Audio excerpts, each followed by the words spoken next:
Okay, we're back in the booth today. So, next step is to get this thing sealed in epoxy once again. Some of you might notice I'm going to do this a little bit different this time. Last time, I got to a point where I just sealed this off in epoxy and then disassembled everything and painted the jams. Did all my underwork, the inside work, and painted the jams before I did final bodywork. There were some reasons for doing that.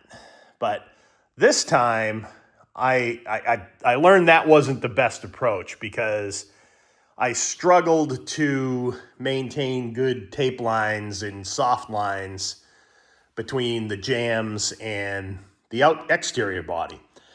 So I decided on this one, I'm going to complete the exterior body work first before I disassemble the cab, which I think saves me one complete assembly and disassembly.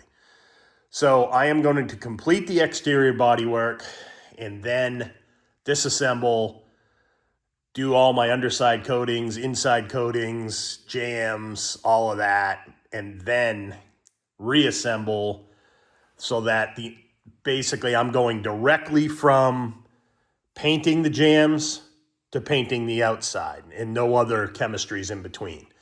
So my goal is to get this in epoxy just to seal up all the polyester.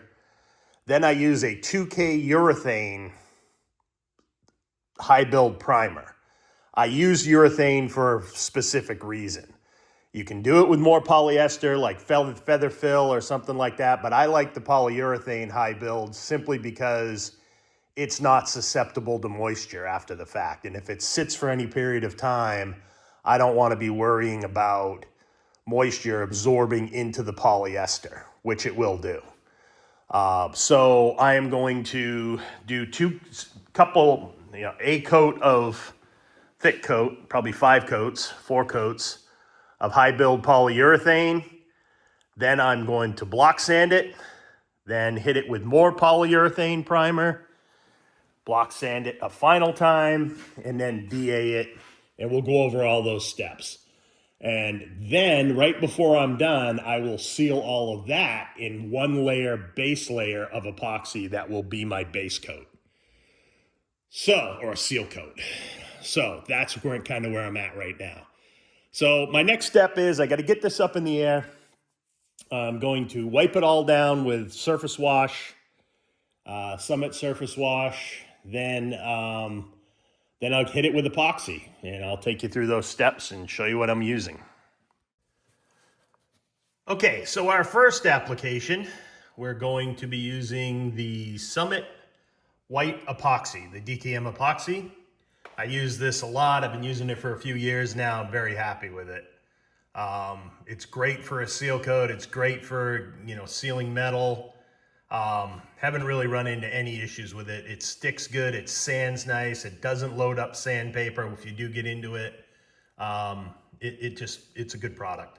It doesn't have a waiting period, so you literally can mix it up and go, which I also like. So I'm going to mix up a couple of guns of this, and it's a 1-to-1 product with catalyst, and you can reduce it a little bit. I probably will in this case. Just give it a, splash and go, and less than 10%, probably 5%, just to make everything copacetic. I've shaken the can, stirred it up, and I'm ready to go. So I'm going to get this mixed up and lay my first coat. Okay, note to self, don't reduce the epoxy. I got to run, another run, awesome. So, we'll let those set up. I'll scuff those runs back a little bit once it's hardened off, about an hour or so. And then I'll start hitting it with and then a run on the hood. Awesome. Okay, the thinning that epoxy, I thinned it too much. It was going on like a fire hose at that point, and I just blew it. So I am going to scuff those runs off, get this thing back to a pristine position. And you can see, I don't know if you can see with the camera, but a lot of scratches show through this epoxy. That's what it's for. You know, we only went down to 80 grit. This epoxy will get a good tooth on that. That won't be an issue. And now we'll have a chemical bond between this and the polyurethane primer. So that'll be anchored beautifully. Now, next step is to let this sit for about an hour minimum. Come back, work out some of my screw ups, and deal with it. Now the body looks pretty straight. I do see a couple of little dings that I missed, which it's nice to do when it's wet. I got one right in that cowl panel between the door and the hood. But everything else looks pretty damn straight. So I think we're in good shape. Once we start to block sand this out, it'll come pretty quick. So, and if I can't get all of the run out, I'm not gonna get too nervous about it because it'll kind of come out in the block sanding process too. I'll just burn through the polyurethane first coat. And that's where we'll go with it. So, you can see why you do it up top there. You can kind of see the reflection off the filler versus the polyurethane primer, polyethylene primer. It sucks into the filler a little bit and just kind of absorbs it. So it gives you a dull spot, but that's fine. It's sealed. That will give it a good base. And now anything else I put over that is just going on epoxy. So it'll be happy. Anyway, gonna give this about an hour to settle down and tack off, and then, or harden actually. Should harden in about an hour. And then I will come back and address the next coats. Okay, so we're ready to put on the first coat of urethane primer. This is what I'm using. The 2K urethane primer from Summit, black. It kind of sands gray, but it's kind of cool. I've mixed up, 2.5 guns. I think that's probably not enough, but we'll see. I'm hoping I can get one coat on with that.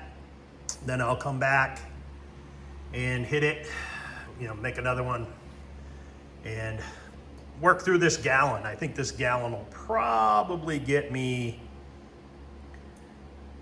3 or 4 coats tops, but we'll see. I do have a gallon of gray that I was going to use for the next round, but we'll just keep moving on with this for right now. The epoxy is almost set up. I've decided, just checked it. It's still a little tacky in areas, so I'm going to give it a few more minutes. Then I'll start working on the roof, getting that laid in, and then the hood. But I'll start on the roof because that's obviously the driest. I may be rushing this a little bit. Really kind of feel like it should be drier than that, but we'll see what happens. Okay, so I'll bring you back and show you what I'm into, but this is a 4-to-1 product, and I did reduce it about 10% with urethane reducer. I remember last time I had a hard time getting this to lay flat. So I'm gonna up my gun pressure a little bit, reduce it maybe. I've reduced it 10%, but I'm a little gun shy after what just happened with the epoxy. So I'm gonna start with that, get my pressure right up there, try to put this down in a finer mist and see what I can do. And we'll see what happens. I'll bring you back. All right, that's 2 coats on. I got enough to do 1 more coat. I thought I'd have enough to do more than that, but looks like 3 coats is all I'm gonna get. But this stuff fills scratches like nobody's business. I mean, it's crazy. So I think 3 coats will be good for that first layer. It took a full gallon to do 3 coats on this cab. So I got to keep that in mind for when I do the bed. I expect it'll be similar. It's less area, but there's still a lot of it. So I'll get another Gallon of each, black and gray. So yeah, it's looking pretty good. Pretty happy with it. Yeah, just gonna get this done, put the last coat on, and move on to the next step. I'll bring you back when I finish that last coat, but I have been, if there's a little bit left in the gun at the end of a coat, I'll go back and just hit any areas that have deep, deep scratches. And then I just kind of go from there. You can see some stuff in the reflection. Like I got a little bit of a divot right here I'm gonna have to work out. Yeah, you go, see it? So, you know, whatever doesn't block sand out, we'll just have to fill it before the next coat of this stuff. So, yeah, I'm very happy with this urethane pie build. It's laying a lot flatter this time. I don't have nearly the amount of orange peel that I had last time. I mean, there's a little texture to it, but it's high build. There's gonna be. So, again, pretty happy with it. I got one more coat to put on in a few minutes. I'm waiting for this one to flash, and then I'll hit it again. But yeah, no, it's coming good. I think I'll concentrate on the roof, get a really good solid coat on the roof this time. It's already got two, but you know, everywhere else I've been able to hit problem areas except for the roof. So I'll concentrate heavily on that first, then work my way around any problem areas. That's where I'm going to concentrate this coat on, and then go from there. I think it's good. So anyway, I'll bring you back and show you the end result shortly. Okay, that is 3 coats on everything and 4 coats on most of it. So anyway, if there was a problem area, I just hit it with another coat. Like I said, I just eked by with a gallon on this cab. So that's a note to self right there. I've got some stuff to clean up, obviously. I got a couple runs in the epoxy that will have to be sanded out, but I think this was good. Most of the bodywork looks amazing. The scratches are very well hidden. We'll let this harden off, and once it's done, sorry about that. Once this is done curing, we can, you know, it'll shrink a little bit, so it will tend to fall into the scratches. So next step is gonna, and I'm gonna do it right in here. I'm gonna block sand this out to 220 or 180. I think it was 180. Yeah, I was gonna block sand this out to 180, protecting all my body lines with tape so I get nice sharp lines. And then I will come back, hit it one more time with this material, and then take, you know, a couple coats of that just to fill the 180 grit scratches and whatever other bodywork I end up having to touch up, because I can see a few places where that'll have to happen. Like I got a ding right here that I didn't notice, and it shows up nice when it's wet, but it's right there. So let's see if I can catch it for you. Nope. There it is. I can almost see it. Anyway, that'll bug the hell out of me if I don't fix it. And I found one ding in the top of the door over here that's really bad that I never noticed. And I'm not really sure how I didn't notice it, but it is wholly obvious. It's hard when this stuff was in pink and dusty and white on white. And now when you put a coat of black on it, it really helps to figure it out. So, you know, will this thing be perfect? Probably not. Will it be very close to perfect? Yep. Will it be as good as I can do? Yep. So I'm pretty happy with what I've got so far, I gotta be honest. So considering what this cab looked like when I got it, and it wasn't rusty, it just, you know, had a lot of whiskey dents in it. A lot of dings and, you know, problem spots. So yeah, pretty happy. Back of the cab was like an ocean, but I think I got that pretty good. And we'll, yeah, I'll just do some final touch up, block sand it, touch anything else that needs to be hit with a little bit of glaze here and there. I did notice a few pinholes surface. I will show you how I cut those out. Just take a little drill bit and by hand just kind of carve them out and then fill them with filler and a razor blade. So yeah, I'm going to wrap this up here. This is my process, is what I like to do. Got some filler here that just didn't get sanded or something, but have to clean that up. So I am going to order some more of this black just so I have it. Like I said, I have a gallon of the gray, which I'll use for the next layer. Just doesn't really matter. It's just, it'll make it easier, and I already have it, so I want to use it up.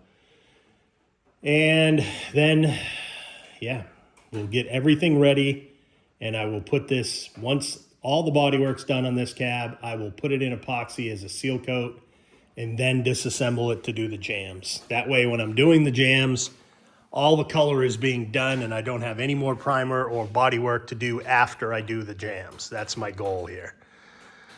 So anyway, I hope you enjoyed it. Like, subscribe. And yeah, we'll move on to the next step.